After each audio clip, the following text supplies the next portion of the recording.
नमस्कार, आप देख रहे हैं न्यूज स्टेट और मैं आपके साथ में ऋतु तोमर। बुलेटिन की शुरुआत करेंगे। महाराष्ट्र के deputy CM Ajit Pawar Cooper अस्पताल पहुंचे हैं। बड़ी जानकारी मिल रही है। बाबा सिद्दीकी की हत्या दुर्भाग्यपूर्ण। अजीत पवार ने कहा बारीकी से मामले की जांच जारी है। बाबा सिद्दीकी के परिवार से बात भी की गई है। 2 आरोपियों को तुरंत गिरफ्तार किया गया। हालांकि आपको बता दें कि एक आरोपी फरार है। 3 शूटर मौके पर मौजूद थे जिन्होंने वारदात को अंजाम दिया, जिनमें से 2 की गिरफ्तारी तुरंत मौके पर ही कर ली गई। तो महाराष्ट्र के डिप्टी सीएम अजीत पवार जो कि कूपर अस्पताल पहुंचे हैं। कूपर अस्पताल में बाबा सिद्दीकी का पोस्टमार्टम, और ऐसे में अजीत पवार ने मीडिया से बातचीत करते हुए कहा कि बारीकी से मामले की जांच की जा रही है। बाबा सिद्दीकी की हत्या दुर्भाग्यपूर्ण है। बाबा सिद्दीकी के परिवार से बात भी की गई है। 2 आरोपियों को तुरंत गिरफ्तार किया गया है। तो ये बड़ी जानकारी आपको दे रहे हैं महाराष्ट्र के डिप्टी सीएम अजीत पवार को लेकर, जो कि कूपर हॉस्पिटल पहुंचे हैं। बाबा सिद्दीकी की पोस्टमार्टम की बात करें तो कूपर अस्पताल में किया जा रहा है, और ऐसे में इसी बीच वो कूपर अस्पताल पहुंचे। मीडिया से मुखातिब होते हुए उन्होंने कहा कि बाबा सिद्दीकी की हत्या दुर्भाग्यपूर्ण और बारीकी से मामले की जांच जारी है। बाबा सिद्दीकी के परिवार से बात की गई है। 2 आरोपियों को तुरंत गिरफ्तार किया गया। आपको जानकारी दे दें कि एक आरोपी फरार है। पुलिस डिपार्टमेंट ने तुरंत उसके बारे में जानकारी शुरू की है। 2 लोगों को उनके हाथ में लगे हैं, 2 लोग, और भी कुछ लोग हैं। उनको ढूंढने के लिए, उनको लाने के लिए 5 टीम पुलिस डिपार्टमेंट ने लगवाई है और अलग अलग स्टेट में उनको भेजा है। सीएम साहब भी इसके ऊपर उनका ध्यान दे रहे हैं। खुद होम मिनिस्टर भी दे रहे हैं, और मेरा भी है, हमारे बाकी साथियों का भी है।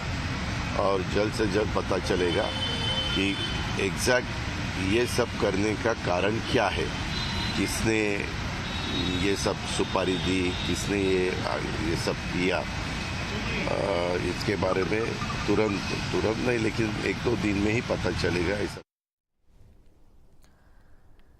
वहीं संजय राउत ने महाराष्ट्र में कानून व्यवस्था पर सवाल उठाए हैं। राज्यपाल को मामले में दखल देना चाहिए, संजय राउत ने कहा। गृह मंत्री फडणवीस को राज्यपाल हटाए, संजय राउत की तरफ से बयान आया है जिसमें उन्होंने कहा है कि महाराष्ट्र में कानून व्यवस्था बिल्कुल ठीक नहीं है। कई सवाल उन्होंने उठाए और राज्यपाल को मामले में दखल देना चाहिए। गृह मंत्री फडणवीस को राज्यपाल हटा दे, संजय राउत की तरफ से ये भी मांग की गई है कि गृह मंत्री फडणवीस को राज्यपाल के पद, यहाँ पर राज्यपाल जो है वो हटा दे गृह मंत्री के पद से। और बता दें आपको कि संजय राउत ने ये बयान दिया है जिसमें उन्होंने मीडिया से बात करते हुए कहा कि महाराष्ट्र में कानून व्यवस्था बिल्कुल ठीक नहीं है, राज्यपाल को मामले में दखल देना चाहिए। कानून का डर नहीं रहा, पुलिस का डर नहीं रहा। दिन दहाड़े कभी भी पब्लिक प्लेस पर हत्याएं होती जा रही है। उसमें आप राजनीतिक कार्यकर्ता, राजनीतिक नेता, मंत्री, विधायक भी नहीं छूट रहे। गृह मंत्री देवेंद्र फडणवीस पूरी तरह से फेल्यूर है। उनको इस्तीफा देना चाहिए, लेकिन बात आगे बढ़ चुकी है। अब इस्तीफा नहीं, राज्यपाल ने, गवर्नर ने हस्तक्षेप करके देवेंद्र फडणवीस को गृह मंत्री पद से हटाना चाहिए।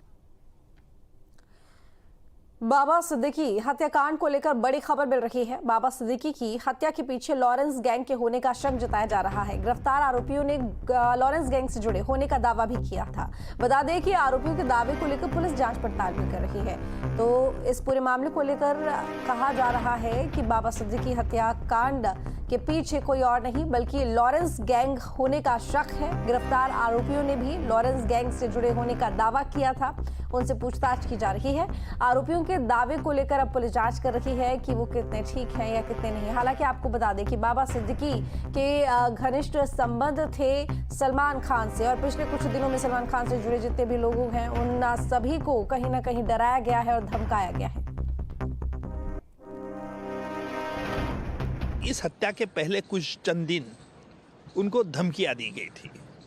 अभी इन धमकियों और इससे कोई ताल्लुकात है क्या, ये इन्वेस्टिगेशन का मामला होगा। लेकिन अगर मामला उनमें कुछ संगीन तार जुड़ी हुई है तो इसका मतलब साफ है कि जिन्होंने धमकियां दी और बरहुकुम एक अपनी सुप्रीमेसी दिखाना चाहते हैं।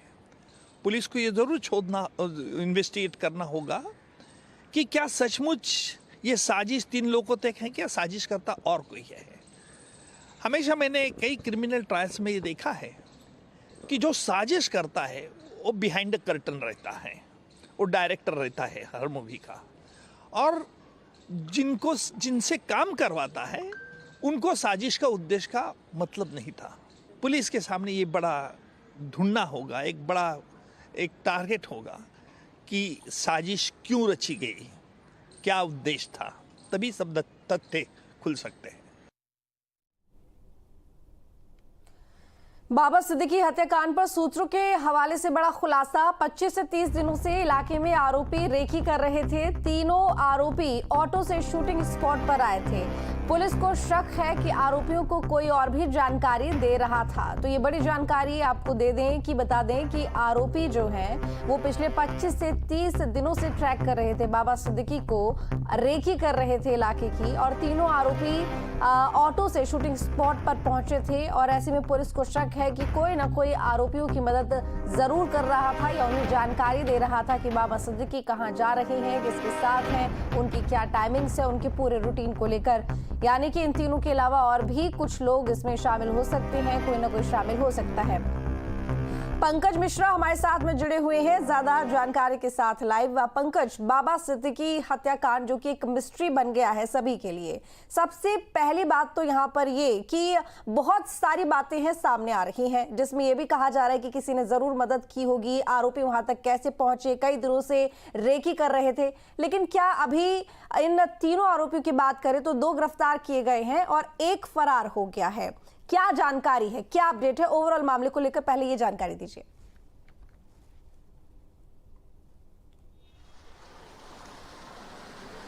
जी बिल्कुल, देखिए 2 आरोपियों की गिरफ्तारी हो चुकी है, 1 आरोपी अभी भी फरार है। लेकिन जो पुलिस की पूछताछ में जो बात सामने आई है वो ये है कि मुंबई के कुर्ला इलाके में इन आरोपियों ने एक घर जो है वो किराए पर लिया था। 2 सितंबर को इस घर को किराए पर लिया गया था और 4 लोगों ने मिलकर लिया था। इसका मतलब ये है कि आरोपी 3 नहीं, आरोपी कुल 4 हैं और पुलिस ये जो सभी आरोपी इस वक्त फरार हैं उनकी तलाश तो कर ही रही है। साथ ही इस पूरे मामले में लॉरेंस बिश्नोई गैंग का जो लिंक सामने आ रहा है उसकी जांच में भी पुलिस लग गई है। लेकिन मैं बता दूं, इस वक्त मैं मुंबई के कूपर अस्पताल में हूं, जहां पर बाबा सिद्दीकी का पोस्टमार्टम चल रहा है।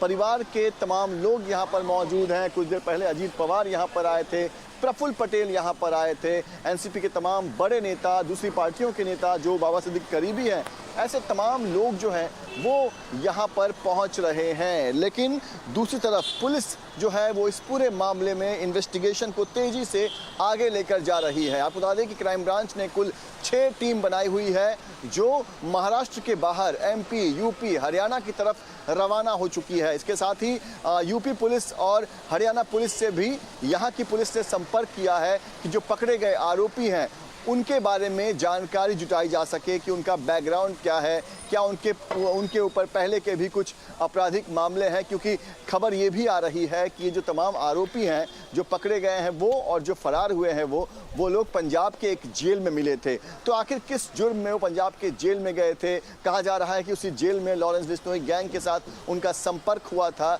और तब से ही वो लॉरेंस बिश्नोई गैंग के लगातार संपर्क में थे और फिर उन्हें ये जो बाबा सिद्दीकी का जो हत्याकांड हुआ है उसकी सुपारी दी गई थी। हत्या के कुछ दिन पहले ही उन्हें पिस्तौल दिया गया था, उनके रहने की व्यवस्था यहाँ पर की गई थी, सारा इंतज़ाम यहाँ पर किया गया था।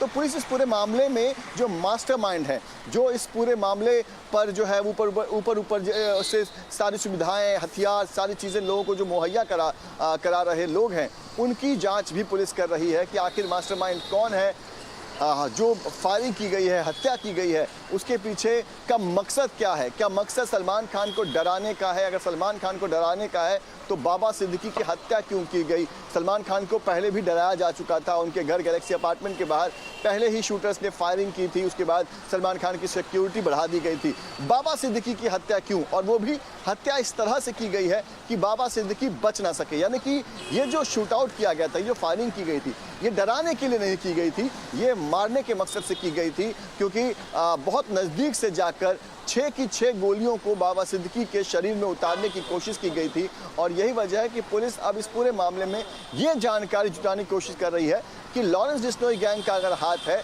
तो क्या लॉरेंस बिश्नोई गैंग को किसी ने किसी और मकसद से बाबा सिद्दीकी की सुपारी दी थी या फिर ठीक है।